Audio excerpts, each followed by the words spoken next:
இந்த ஸ்டோரியில் வந்து பார்த்தீங்கன்னா ஒரு அம்மா, அப்பா அண்டு ஒரே ஒரு பெண் குழந்தை. அந்த பெண் வந்து பார்த்தீங்கன்னா பருவ வயது தாண்டி திருமண வயதை எட்டிட்டாங்க. இந்த பெண்ணினுடைய அம்மாவினுடைய பேர் ஆசை தான். இவங்களுக்கு சொந்தமாக வந்து பார்த்தீங்கன்னா ஒரு 2 கோடி ரூபாய்க்கு மேலே சொத்து இருக்குது.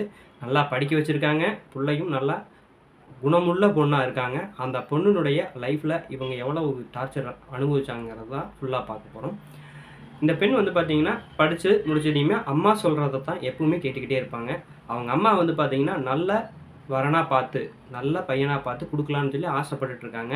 அது மட்டும் இல்லாமல் சொத்து அதிகமாக வேணும்னு ரொம்ப ஆசைப்பட்டுட்ருக்காங்க. இப்போ இவங்களுக்கு 2 கோடி இருக்குன்னா அவங்க ஒரு 5 கோடிக்கு மேலே இருக்கணும். ஒரு 10 கோடி அந்த மாதிரி கொஞ்சம் நல்லா ரிச்சாக இருக்கணும். வயசுங்கிறது வந்து முக்கியம் இல்லாமல் பார்த்துக்கிட்டு இருக்காங்க. நிறைய ஜாதகங்கள் வந்துக்கிட்டே இருக்குது. அப்படி வந்து பார்த்தீங்கன்னா ஒரு நல்ல அருமையான ஜாதகம் வந்திருக்குது. அந்த பையனுக்கு வந்து பார்த்தீங்கன்னா அருமையான பையன். ஆனால் இவங்க வந்து அந்த பையனுக்கு கொடுக்க மறுத்துட்டாங்க. ஏன் கொடுக்க மறுத்தாங்கன்னு கேட்டிங்கன்னா, பையனுக்கு வந்து பார்த்தீங்கன்னா, சொத்து வந்து பார்த்தீங்கன்னா, மதிப்பு வந்து இவங்களுக்கு ஈக்குவலா தான் இருந்திருக்கு. சொந்தமா ஒரே ஒரு சும்மா பிசினஸ் மாரி ஒரு கடை அல்லது ஒரு ஓன் பிசினஸ் பண்ணிட்டு இருக்காப்படி. அதனால வந்து பார்த்தீங்கன்னா, இவங்க அம்மா கொடுக்க மறுத்துடுறாங்க. அப்போ இவங்க வந்து தொலைவி வேற ஜாதகம் பார்க்குறாங்க. பெண்ணுக்கினுடைய வயதை விட 12, 13 வயது அதிகமான பையனா பார்த்து சொத்து அதிகமாக இருக்கிற பையனா பார்த்து நல்லா விசாரிக்கவே இல்லாமல் பார்த்து திருமணம் செய்து வைக்கிறாங்க. அந்த எல்லா செலவையுமே வந்து பையன் வீட்டு சைட்லேயே பண்ணிடுறாங்க. பையனும் எல்லா செலவையும் பண்ணி திருமணம் பண்ணிடுறான். பண்ணினதுக்கப்புறம் கொஞ்ச நாள் ஆனதுக்கப்புறம் தான் தெரியுது அந்த பையனுடைய உண்மையான குணங்கள் எல்லாமே. அவன் வந்து பார்த்தீங்கன்னா பக்கா ட்ரிங்க் அடிக்டாக இருக்கான். டெய்லி சரக்கு அடிப்பது, ஃபுல்லாக என்னென்ன கெட்ட பழக்கம் இருக்கோ எல்லாமே வந்து பார்த்தீங்கன்னா அவனுடைய மெயின் அதுதான் இருந்தது. சொத்து இருக்குது, எல்லாமே இருக்குது. இது அவன் வந்து வேலைக்கு போகணும், பிஸ்னஸ் பண்ணணும், தனியாக சம்பாதிக்கணுங்கிற எந்த எண்ணமும் இல்லாமல் அவன் இருக்கிறத அனுபவிச்சுட்டு இருக்கான். இப்படி சரக்கு அடிக்கிறது இதனால் வந்து டெய்லி வீட்டுக்கு வந்துட்டு அவன் மனைவியை வந்து ஃபஸ்ட்டு கொஞ்ச நாள் வந்து ஒரு நல்லா இதாக இருந்தான்.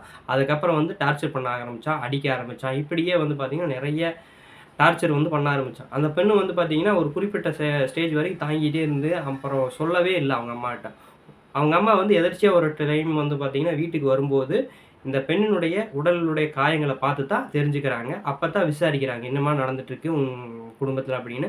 அப்போ தான் வந்து பார்த்தீங்கன்னா இந்த பெண்ணை வந்து அவங்க அம்மாட்ட சொல்கிறாங்க, இப்படி வந்துமா திருமணம் நீங்கள் பார்த்து பண்ணி வச்சிங்க, சொத்து இருக்குதுன்னு இப்போ இவன் வந்து இவ்வளோ டார்ச்சர் பண்ணுறான், என்னால் இங்கே இருக்கவே முடியல, என்னால் நரகமாக இருக்குது.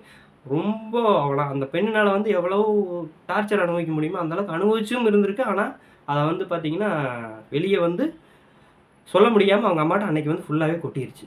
அவங்க அம்மாவும் வந்து பார்த்தீங்கன்னா அப்போ ஃபீல் பண்ணுறாங்க.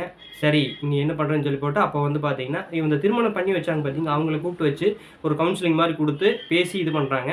அப்போ வந்து பேசின சில நாட்கள் மட்டும் கம்முன்னு இருக்கான். அதுக்கப்புறம் திருப்பி பழையபடி ஆரம்பிச்சிடுறான். நீ வந்து ஊரில் இருக்கிறவங்ககிட்ட எல்லாத்திட்டையும் சொல்லி என்னை வந்து மானத்தை கெடுக்கிற அப்படின்னு சொல்லி அடிக்க ஆரம்பிச்சிடறான். இப்படியே வந்து பார்த்தீங்கன்னா ஒரு 2 வருடங்களாக அப்படியே கடந்துட்டு போயிட்டே இருக்குது. அப்போ வந்து பார்த்தீங்கன்னா அந்த பெண்ணு சுத்தமாகவே என்னால் இருக்க முடியாதுன்னு சொல்லிட்டு நேராக அம்மா வீட்டுக்கு கிளம்பி வந்துடுறாங்க.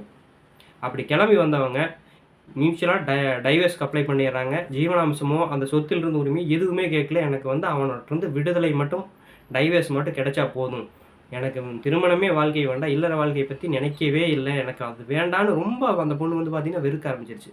திருமணமாக 2 வருஷத்துலேயே அது அந்த பொண்ணு வந்து பார்த்திங்கன்னா அவ்வளோ வெறுப்புக்குள்ளே வந்துருச்சு. அதுக்கப்புறம் வந்து பார்த்திங்கன்னா அந்த பெண்ணு வந்து பார்த்தீங்கன்னா சட்டப்படி விவாகரத்துக்கான எல்லா முயற்சியும் மேற்கொள்கிறாங்க.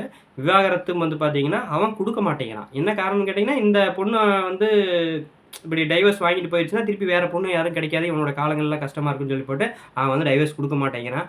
அப்படி எவ்வளவோ இது பண்ணி எல்லாம் பேசி அதுக்கப்புறம் வந்து பார்த்திங்கன்னா சட்டப்படி வந்து பார்த்திங்கன்னா விவாகரத்து வாங்கிடுறாங்க.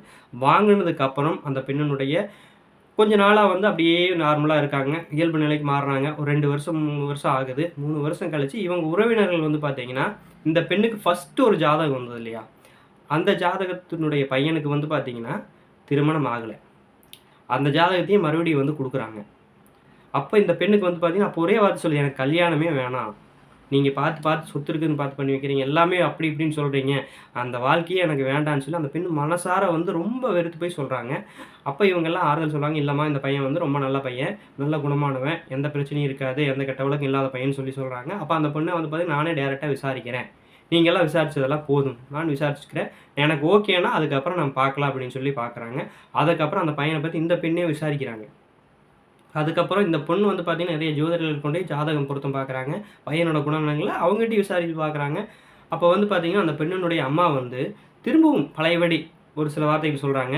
அதாவது இந்த பையனை விட சொத்து அதிகமாகவும் இன்னும் நல்லா பார்த்துக்கிற மாதிரி வேறு பையனை நாங்கள் பார்க்குறோம், நல்லா விசாரிக்கிறோம், அப்புறம் பார்த்து பண்ணி வைக்கிறோம் அப்படின்னு சொல்லி சொல்கிறாங்க.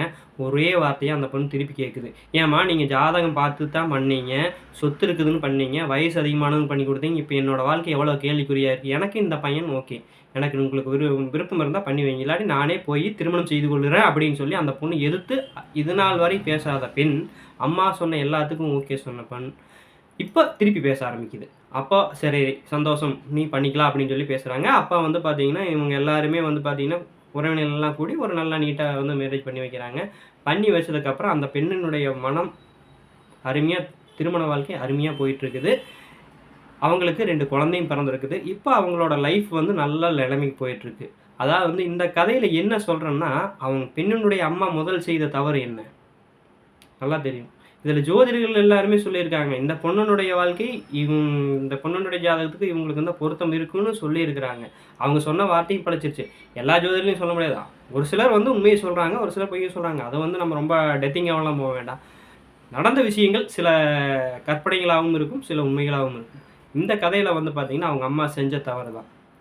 இதே போல் நிறைய வீடியோக்களை நம்ம சேனலில் ஃபேமிலி ஸ்டோரியாக நிறைய விட போகிறோம். நீங்கள் ஒவ்வொரு வீடியோவும் பாருங்கள். உங்களுக்கு பிடிச்சிருந்தா சப்ஸ்கிரைப் பண்ணுங்கள். அதோட உங்கள் உறவினர்கள் நண்பர்களுக்கும் ஷேர் பண்ணுங்கள். அப்போ தான் இந்த மாதிரி இதெல்லாம் கொஞ்சம் விழிப்புணர்வாக இந்த மாதிரிலாம் ரொம்ப எதிர்பார்ப்போடு பண்ணி வைக்கக்கூடாது அப்படின்னு அவங்களுடைய மனம் மாறும் நம்பலாம். நன்றி, வணக்கம்.